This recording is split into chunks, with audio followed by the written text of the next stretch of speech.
Mainly 4 types of sitting posture.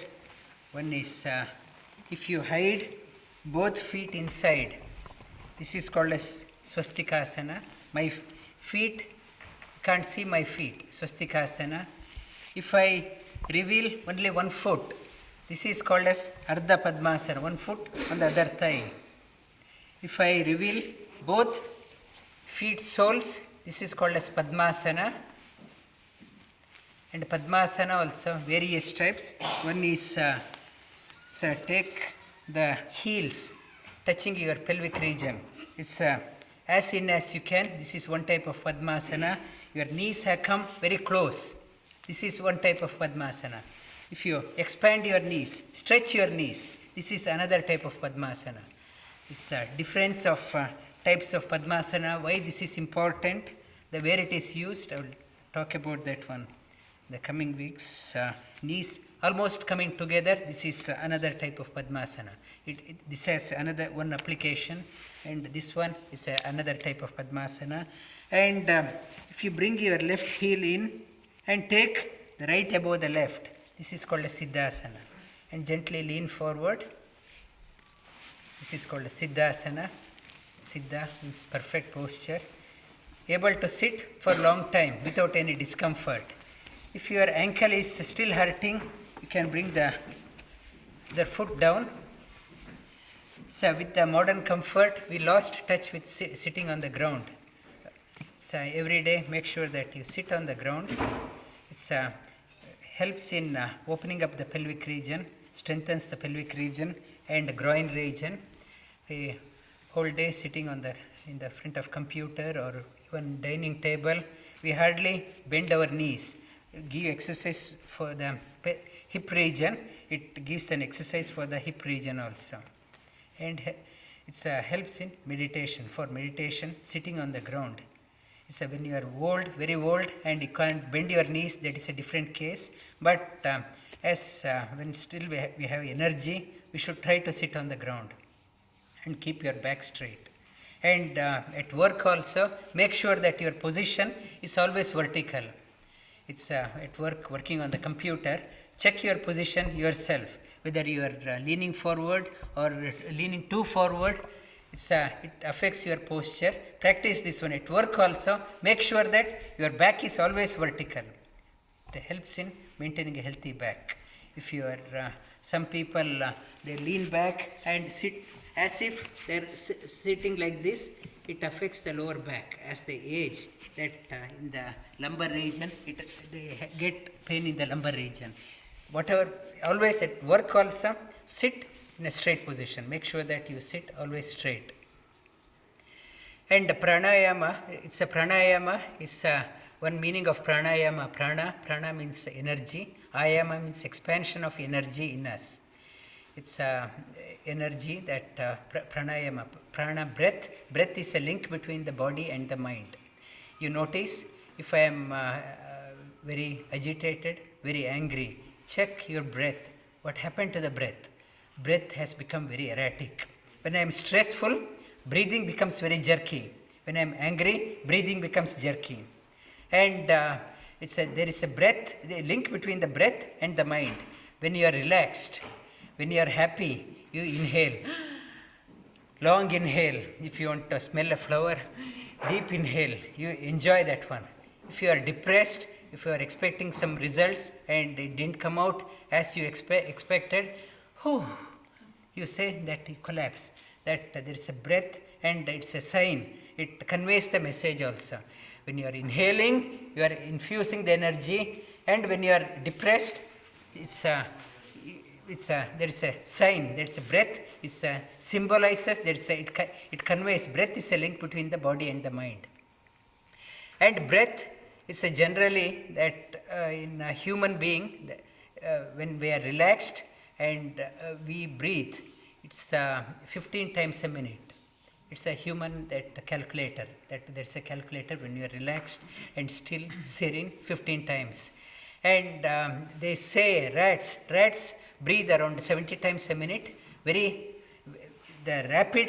Quicker you are breathing, they are very anxious. If you go near that animal, always under stress, runs away. And rats live for about a year. And rabbits breathe around 60 times a minute. It's 50 to 60 times. They live for about 2 to 3 years. Dogs breathe around 35 times a minute. They live for about 7 to 8 years, 10 years. Humans breathe around 15 times a minute. They live for about 80 to 100 years. And the tortoise, elephants, they breathe around 3 to 5 times a minute. They live for about 150 to 200 years. And the turtles, they breathe. It's 1 to 2 times a minute. They live for about 200, 300 years. There is a link between our lifespan and our breath. There is a link. Slower you breathe, longer you live. As people under stress always, they are not making use of their entire lungs. The moment the air hit the upper lungs, they exhale. They are not making use of they use only 1/3 of the lungs, 2/3 remains wasted. It's those who are breathing, very shallow breathing, they have shorter lifespan. It's generally people who practice yoga, they are very quiet. They are very serene, and hardly they get stressed out. They hardly get anger. It's yoga because of the breathing, making use of the lungs. They're generally quieter, calmer, and doesn't get stressed out. What seemed to be a big problem for others, generally practitioners of yoga, generally stable, serene. They don't get excited that easily. It's a benefit of yoga. And 15 times a minute, inhalation, it takes 2 seconds, exhalation 2 seconds. One cycle is 4 seconds. In 1 minute, that is 15 times. In 1 hour, we breathe. It's 15 times 60 is 900 times we breathe. In 1 day, it's 21,600 times we breathe. 21,600 times, it is the breath. They say that's the number of times we breathe if you are under calm condition. Our lifespan is not measured on the outer clock or outer calendar. It's once I breathe 21,600 times, it is 1 day for this body.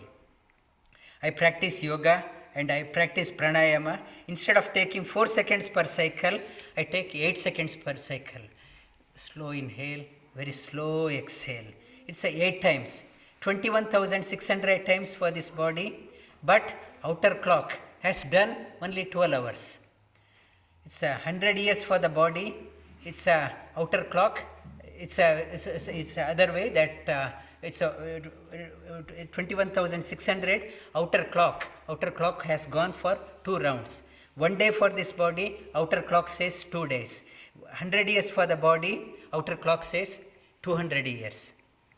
And if I don't practice yoga, always under stress, and 21,600 times for this body, instead of taking 4 seconds per cycle, I take 2 seconds per cycle. Very quickly, rapidly inhaling.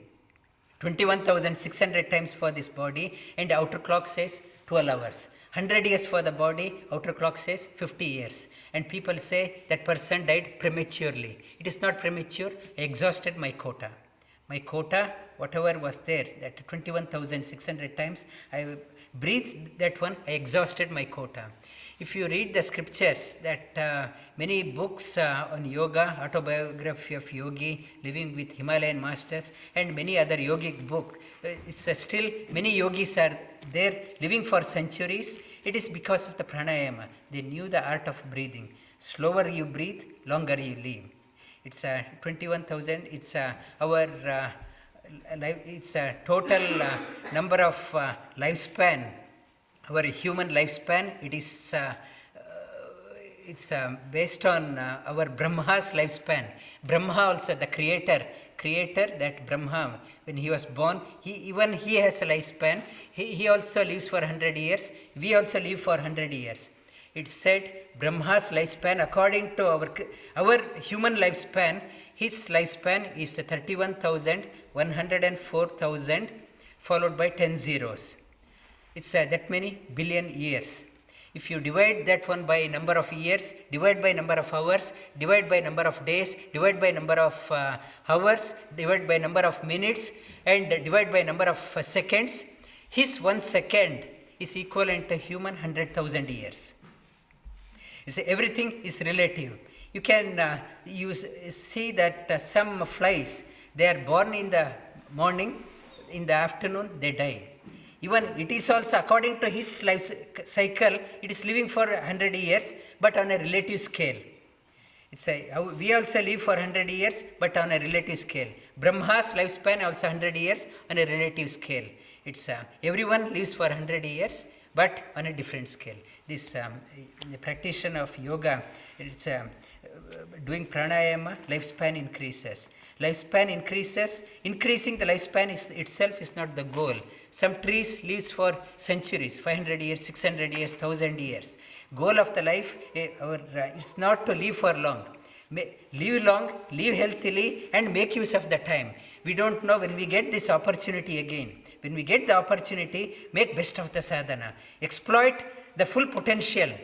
We don't know when we have to come back and where we will be born, what will be our surroundings, what will be our its environment, we don't know. When we have the good environment, good body, good mind, and when you have the long life, do the sadhana and realize the full potential. That is the purpose of pranayama. Live for long and live healthily. Pranayama helps in improving the health. Live healthily, live long, and do the sadhana. And realize your full potential. That is the purpose of yoga, purpose of pranayama. We will do pranayama.